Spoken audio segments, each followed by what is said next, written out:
Hi everyone, and welcome to the second episode of my sea story. Um,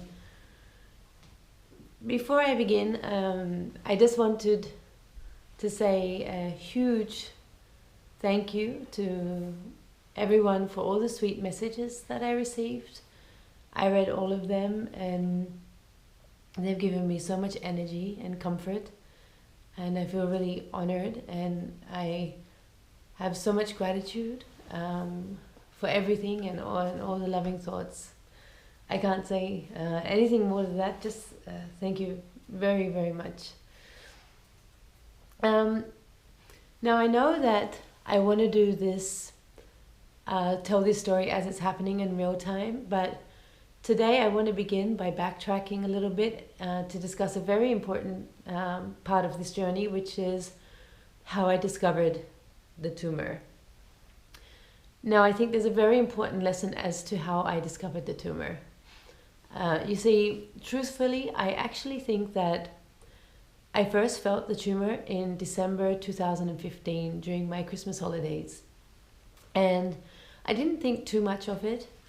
You know, I came home and then I went to the doctor January.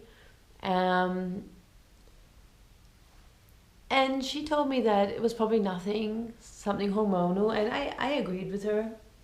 And after that, I just simply forgot about it.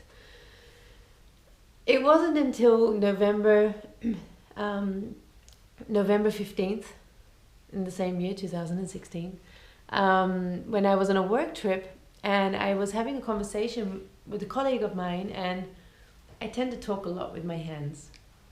And in this particular conversation, I had my hand on my chest like this. On this day, I wasn't wearing a supportive bra. So my breasts were not pushed up and my chest was flatter. With my chest being flatter, the tumor was kind of exposed. And even though I felt it, I really didn't understand what it was. So I went to my colleague, with a colleague who I tend to overshare a lot with, and I actually asked her to feel the lump. And lucky for me, her reaction was telling me that it wasn't normal. And I'm thankful for that, because if she would have told me, oh, Des, it's nothing, don't worry about it, I probably would have bought it. And I probably wouldn't have made the appointment for the following week at the hospital. So I made the appointment, and the following week I went to the hospital. Good note, don't go by yourself. I was happy that I didn't go alone. I went with my husband. We started off again with a standard check, and the doctor agreed that there was a lump. And then on the same day, I was lucky to go for a mammogram, followed by a ultrasound. And during the ultrasound, that doctor was able to tell me that indeed the lump did look solid. So he suggested that we do a biopsy. We did the biopsy, which is nothing to be afraid of. It was just deadening the skin a little bit, putting in a very fine tube, and taking a sample of the skin. It was over before you know it. So up until then, it was pretty easy. Then there was a 2-week wait.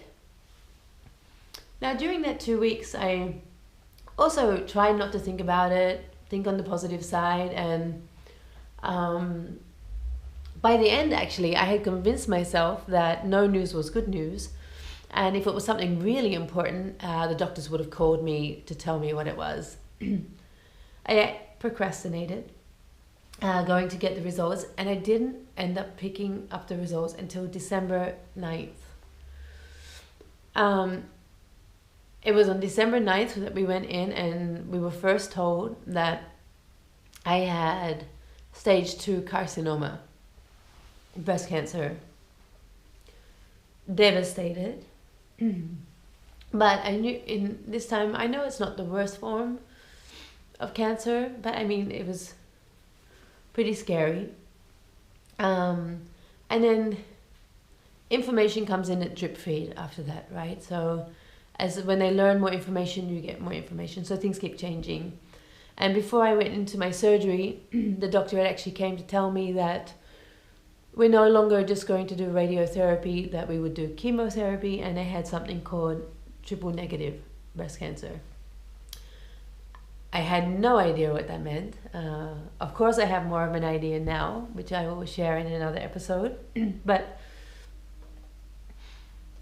the subject of this episode is about discovering the tumor, right? So this is where I would put my question out to you as to how well do you know your breast? Something I learned is that it doesn't only affect women, it affects men as well. And that was a surprise for me. And I would just think that, I didn't even know how to do a proper breast check. I thought that you just put your hand up over your head and that you feel around the side. When I was laying down, you really couldn't feel the lump. I had to be standing up and check my breast from my collarbone down to my nipple to feel it. Now, since all of this, I've looked up and I found a really great website, www.breastcancer.org, which has an easy 5-step breast cancer check that you can do.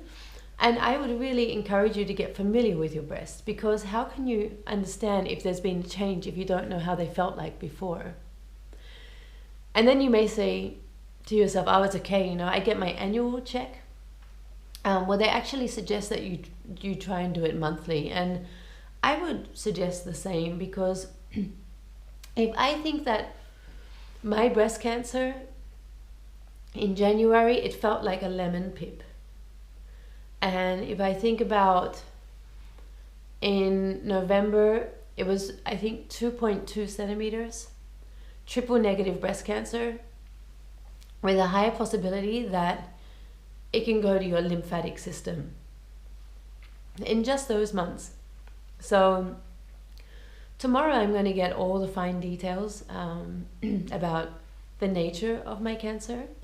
So you can imagine this has been a pretty long wait. But I guess the moral of the story is to check your breasts regularly and make sure that you're really familiar with how they look and how they feel, and just get to know your body a little bit more. Thank you very much, guys, and I'll chat to you on the next episode. Ciao.